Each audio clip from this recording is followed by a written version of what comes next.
What is going on, everybody? Welcome back to another episode of Countdown Scouting Network. I'm your host, Joey Garcia, and today we're continuing our position ranking series for the 2020.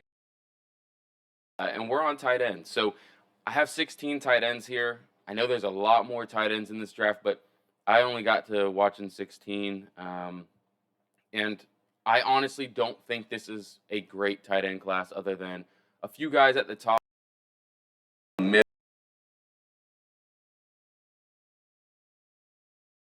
A tight end kind of grouping, but it's not that great of a tight end class, so I didn't think I need to break it down into a couple, maybe 2 episodes. So let's go ahead and get into this. Starting off with Brant Kuth from Utah. If you remember 2 years ago, Brant Kuth was talked about as,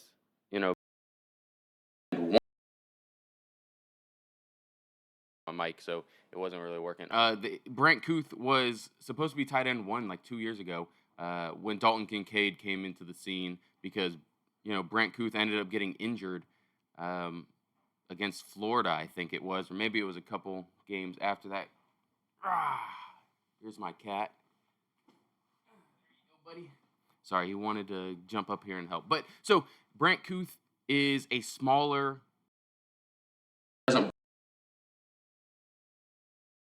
He was injured as well, so I didn't see him. I don't know how bad the injury is. That's why I have him all the way at 16. I wanted to put him on this list because a couple years ago he was a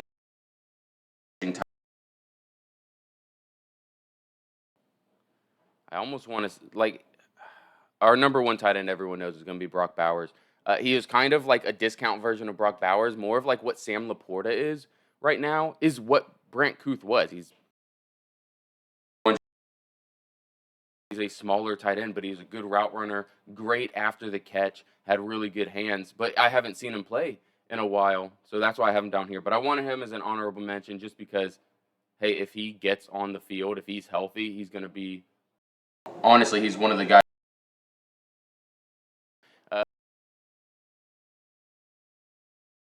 Been in college for a long time. He's never really been the tight end 1. He's a smaller tight end, but he's really athletic. Run blocking, he's still not a good run blocker. I don't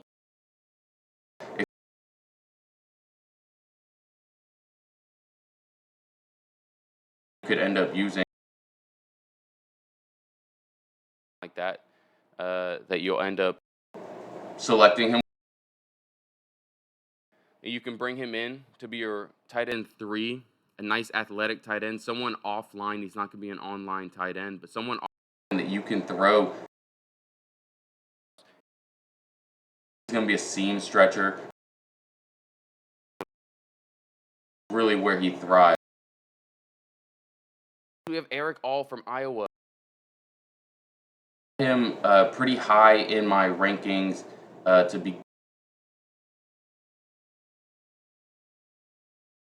him, but a tight end where he's an adequate run blocker and also can make stuff happen after the catch. So I don't know why they don't use him very often in Iowa. So it's really hard to kind of figure out where he's going to be. That's why I have him down here. But he's a brilliant. I don't want to say brilliant. I don't know why I was coming up with that word, but he's an adequate run blocker and an adequate pass catcher. You kind of think of what Durham Smythe is for the Miami Dolphins right now, and a lot of people probably hear that name and they say, I don't know who Durham Smythe is. That's okay. He is the tight end 1 for the Miami Dolphins, and of course Miami's looking for a new tight end because he's not a great tight end 1. He's more of a tight end 2, someone who can work in the flats, can block decently, and has good enough hands, but really not much after the catch, I want to say. He's not a great run blocker, and he's got okay hands. Again, I could be totally wrong on this, but I have him as a day 3 guy. Next, we have Isaac Rex from BYU. He's a big body tight end.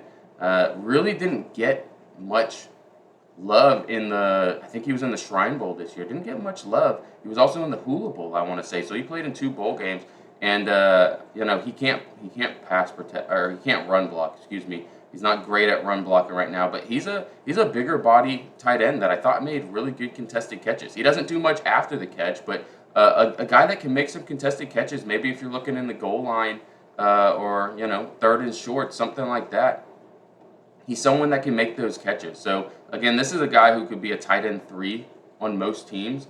You don't want to put him in line. I don't think he blocks that well. Coming in with our number 14 guy, we have Tanner McLaughlin from Arizona. He again is another guy who he kind of blew up this year, and he's a good pass catcher, a good route runner, not a good run blocker. That's kind of why I have him down here, is just because it's so hard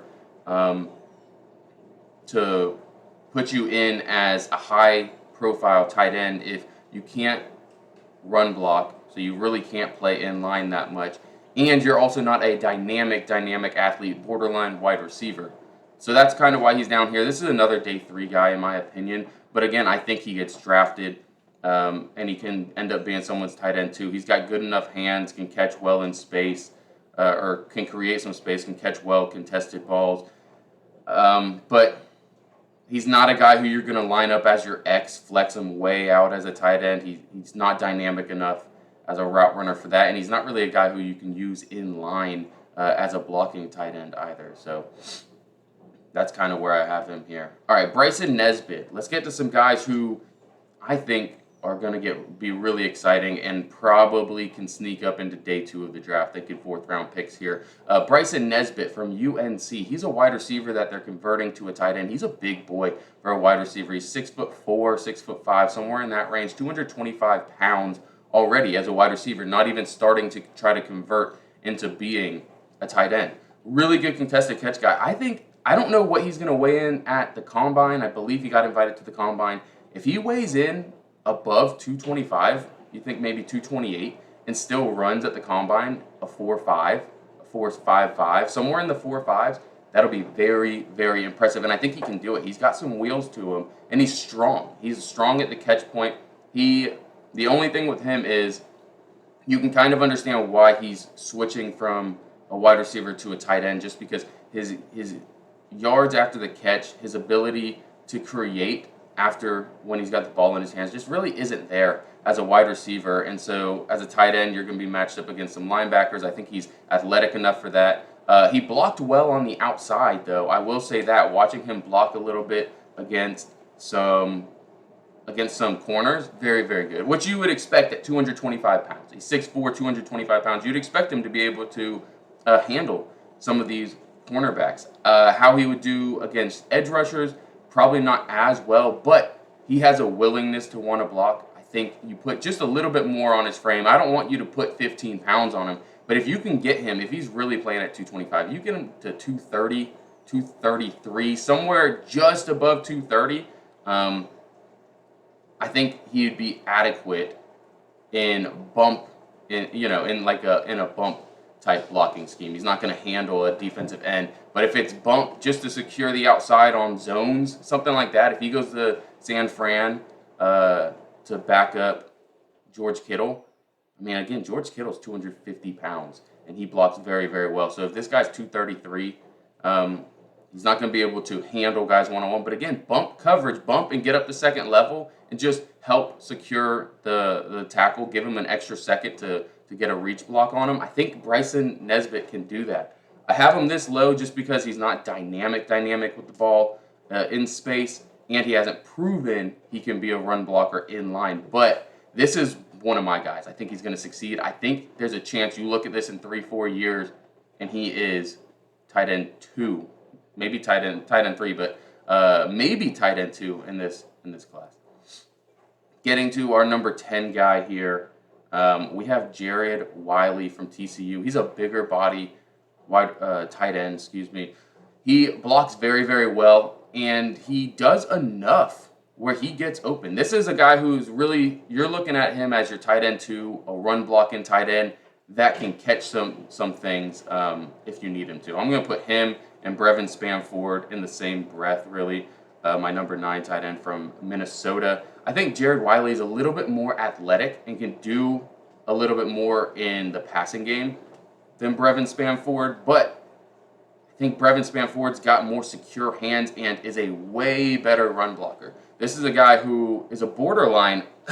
I mean, honestly, he's a borderline tackle playing tight end.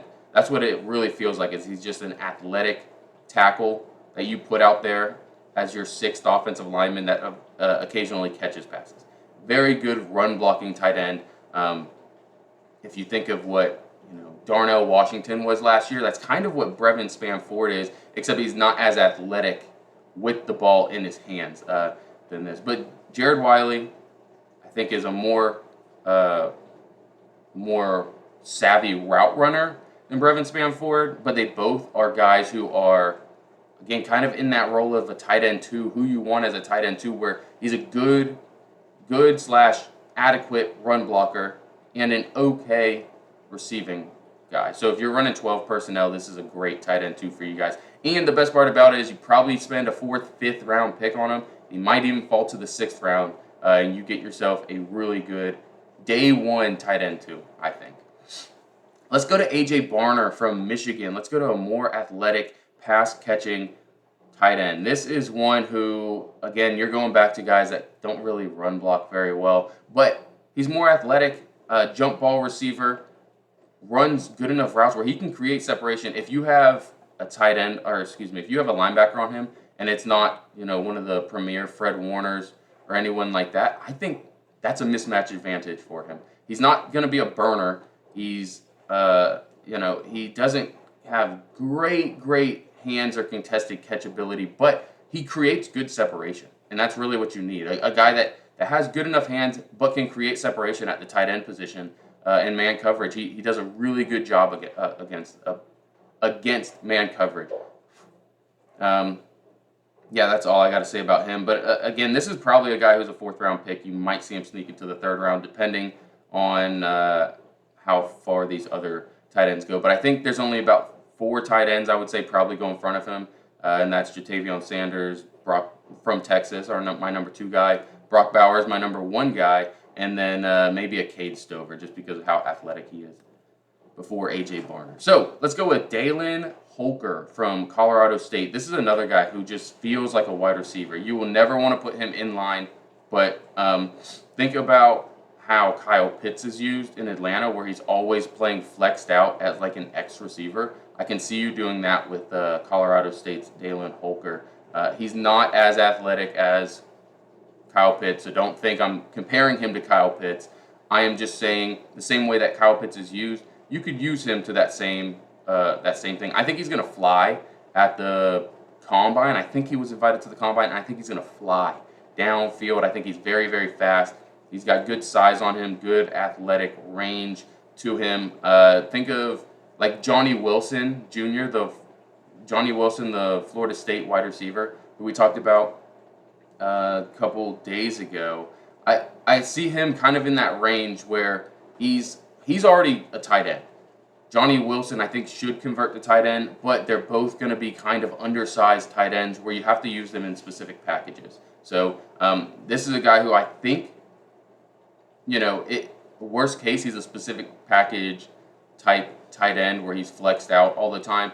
But best case scenario, I think he's a guy that can see 90% of the offensive snaps and be a good weapon for a team, just depending on how he's used.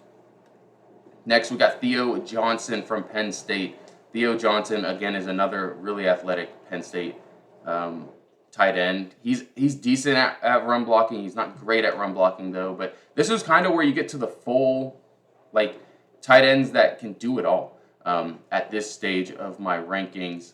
He doesn't do anything phenomenal, but he's very athletic. He can make some good catches, and he can run block well. So I think this is a guy that fits any scheme, and you look at Penn State tight ends, and you're like, yeah, that makes a ton of sense. He fits the Penn State tight end mold. Like a Pat Freiermuth is probably a very good comp, and I know that's kind of helmet scouting because they're both Penn State guys, but he kind of does the same thing. He's fairly athletic. He's fairly athletic and can run block at the same time, so that's kind of where I have him. Cade Stover from Ohio State. This is the most fun name on this list, other than, of course, the big 2 that might be first rounders: Brock Bowers from Georgia and Jatavion Sanders from Texas. Cade Stover from Ohio State. very raw. I feel like he's very raw, but he makes athletic catches where he's twirling his body, contorting, controlling his body just to try to make these crazy, crazy catches. The one thing I have against him right now, run blocker, I don't know if he will ever be a great run blocker. I think he can end up being an adequate run blocker. And then just drops, just concentration drops are kind of an issue for him right now. But I think he is a guy who, if you ask me which one of these guys could end up being like George Kittle in the future, I think Cade Stover has the ability to get there. Will he end up getting there? I don't know because he is just so gosh darn raw. But this is a guy who, I don't say this lightly, could end up being the best tight end in this class with Brock Bowers and Jatavion Sanders in it. And he could be a Hall of Fame tight end. He just has to continue to work. He has to go to the right team that's going to give him a great coach that wants to teach him, a good mentor that can teach him, and then also he just has to want it. And I don't know if he is a guy like that, but he's taken some strides so far at Ohio State, and the sky's really the limit for that dude. Okay, these next two are going to be they're going to be kind of controversial. I have Ben Sinnott from Kansas State as my tight end 4. People might remember that name from Kansas State, but a lot of people probably don't. So he was a fullback, then transitioned to tight end, where he played kind of a tight end, H-back, fullback type vibe for them, and he runs the ball very well. Kind of think of if you guys remember Hunter Lepke from last year from North Dakota State, and where he is with Dallas right now, he's kind of in that same mold where he's an athletic fullback, but he can block fairly well, and he can run the ball as well. That's what Ben Sinnott is as a fullback H-back. Then you also have him as a tight end where he run blocks very, very, very well for being 240 pounds. He's 235, 240 and run blocks very, very well. His route running is okay. But again, he's a tight end now. Like he wasn't always a tight end. He was a fullback, converted to tight end. His route running is okay. I think it can get very, very good. And his hands are just okay. He's got okay hands. Contested catching not really there for him. But his run after catch, again, he was a running back and fullback, and so his run after catch is exciting to watch, and he can run block. So my thing is, his route running is not great yet, so he doesn't create a lot of separation. His athletic ability, I don't think he's going to be fast enough where he can just run a bunch of seam balls. So getting the ball in his hands is going to be a little bit of an issue right now with his route running how it is, unless you do like jet sweeps with him. He's a guy who you can do a lot of what they're going to be doing with Brock Bowers, a lot of what Kyle Juszczyk does, that kind of stuff you can do with Ben Sinnott. And I'll even put Jaheim Bell from FSU in that same thing. They are both H-back tight ends. Kyle Juszczyk, Alec Ingold's, which are like the fullback types of that. What Brock Bowers is going to be, where you're motioning your tight end around and you're giving them jet sweeps and giving them bubble passes. That's what these guys can do. Jaheim Bell can't run block as well as Ben Sinnott, but he's a decent run blocker. He run blocks okay. He runs the ball as well. You can put him up in the backfield, let him run the ball. His vision's not as good as Ben Sinnott, but again, he's new to it. He's a guy who at South Carolina 2 years ago, they were down a couple running backs, and he said, "Coach, just put me in at running back," and he started running the ball for them like that. He's not a true running back, but he just wants to do whatever it takes to win. So these are two guys who, I think, because they both have a little bit of drop issues, and their 40-yard dash is going to be relatively slow. I think these are guys who are going to fall to day 3. These are 5th round tight ends, probably 5th, 6th round even. I love these guys. I think they're both going to be dynamic in the NFL depending on where they go. But Jaheim Bell is my guy, man. That is my guy. Ben Sinnott is awesome. I do like him a lot, but Jaheim Bell is a yes, coach. Whatever you say, coach, I'm going to do it. I'm going to put my body on the line. I'm a team player. I love Jaheim Bell. That is my guy at the tight end position. And I think he's going to be a heck of a football player. All right, going to Jatavion Sanders, our number 2 guy in this. Jatavion Sanders from Texas. He is a guy that if you remember and you go back to my summer scouting series, I talked about him a little bit, said, man, I don't really see the hype. I don't see yards after catch from him. I don't see him running great routes. I see some kind of drop issues with him. He doesn't pass protect. He doesn't run block. Like, I don't know what anyone's seeing. And then this year, he said, yeah, Joey, you keep talking that crap. I'm that dude. And he showed it, man. Yak machine, doesn't go down after the first contact.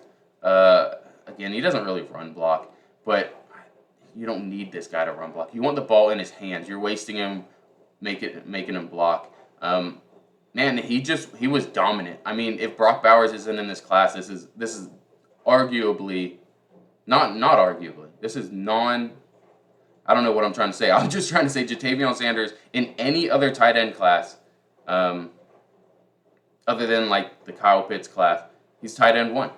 Think about who was tight end 1 last year. I mean, we had Sam Laporta and Dalton Kincaid were the top 2. I think Ja'Tavion Sanders would be ahead of both of those guys as prospects. Both of those guys are really good, and they're going to be really good in the NFL, and Ja'Tavion Sanders hasn't gone to the NFL yet. But as prospects, I would put him above both of them. He has proven to me that he is a yak machine. He's mean. He's aggressive. If you put him out there on a corner, he's going to block his ass off for you. And I think he's just a dynamic athlete, big athlete, and you want to get him the ball in space. You talk about he can run bubble screens. He can be a seam guy, drags, flats. He can run anything for you, and then turn it up and get another 40 yards while running through safeties. This guy is legit, and I don't have a first-round grade on him, but I haven't solidified my grades. I'm going to have to go back and rewatch. But right now, I got an early second. If you used a top 20 pick on him, I really would not be mad. I just don't think he's there yet as a top 20 pick. Unless he comes out and runs a sub 4.5, I don't see it.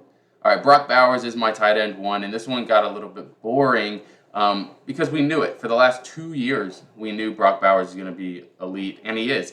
He's had a couple injuries that kind of scare me with him. Because they're ankle injuries, and that might just linger and continue to hurt him in the NFL. So we're gonna have to check on that and kind of keep an eye on that. But dynamic with the ball in his hands. He's an okay run blocker. Again, he's someone that you're never gonna want to have in line. You're gonna always want him flexed out because he's just a big body wide receiver. He's dynamic with the ball in his hands, especially because he's 235 pounds. But probably runs a sub 4.5. Yeah, I mean, this is a guy who you'll use in bubbles, jets. He understands route running and how to play off DB leverage.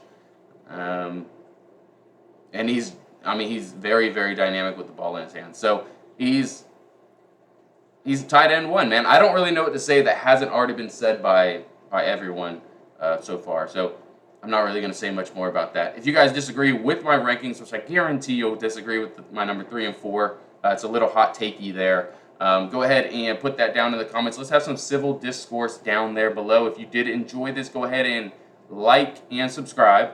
And I will see you guys next with offensive tackle class, which is a phenomenal offensive tackle class. So see you guys next time. Have a good day. Peace.